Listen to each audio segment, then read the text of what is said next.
am your own personal fitness trainer. So, we need to have another serious discussion. And it's on the triggers that help sabotage your weight loss efforts. And we already discussed several others. We discussed behavioral trigger and substance trigger.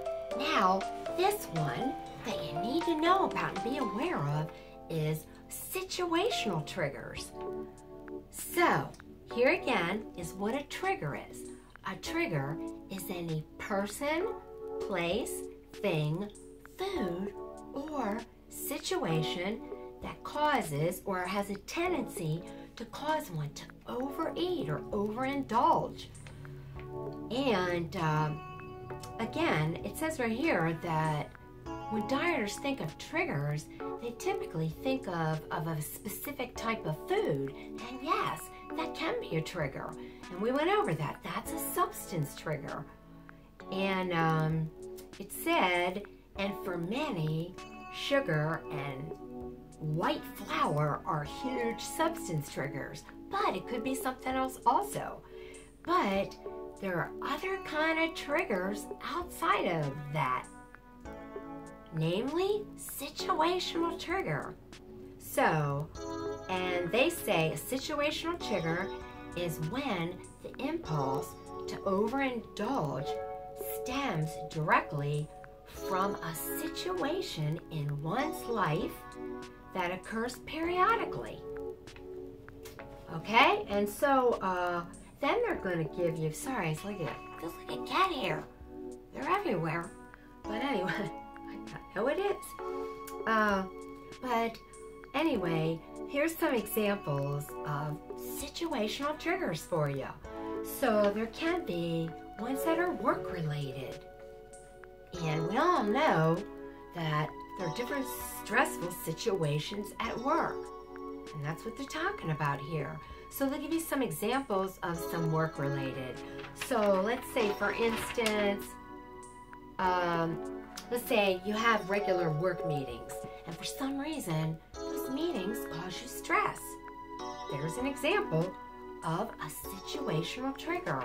Or let's say you are in a management position, and you have to hire or fire employees. Or, you know, you're in charge of something and things aren't going the way it needs to be. Situational trigger. And then they even say another situational trigger at work could be when they have an event there and they bring in loads of food. So it's a lot of maybe meetings, food related things, or a party at work. Okay? And so it's then when you're in that, you're overindulging and overeating. And it says even eating candy from the candy dish that's on your desk or in somebody else's desk can become a situational trigger. And then a habit may be established from the repetition. Remember, awareness is key. Okay?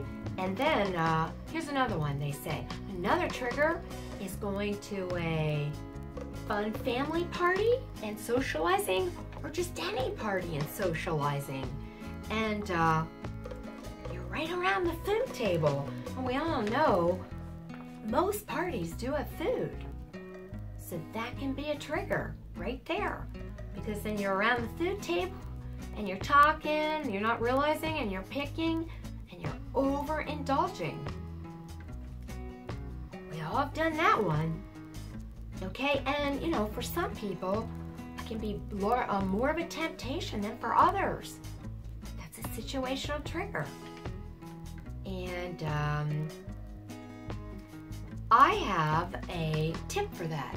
But what they are saying here, they're not telling you what to do, but they are telling you that if you recognize that in yourself, you have to prepare ahead, a plan. What are you going to do when you're in that situation? You have to know what you're going to do.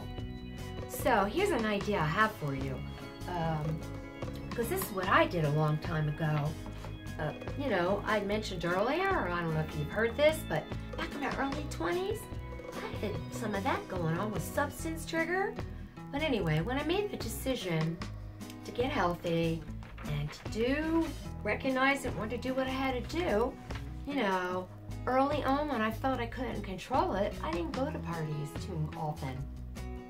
If I felt I couldn't control it and I'd overindulge because I had a goal and I wanted to be able to do it. So now, maybe not everyone wants to do that, but honestly, if you can't control yourself, that's really what you should do. It's not the rest of your life, but maybe for now.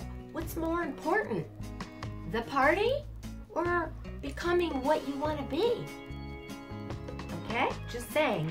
Now the other tip I have for you, and this works very well also, is you could also, before the party, eat. Like they have food there, but you go eat. You go eat your dinner and get filled up so you're not hungry. Then you go to the party and don't be around the food table. And if you happen to be around it and somebody, you want to pick a carrot or something, fine, but notice that you're full. If somebody says to you, hey, why aren't you eating? Just say, oh, yeah, sorry, I forgot they were having food here. I ate dinner.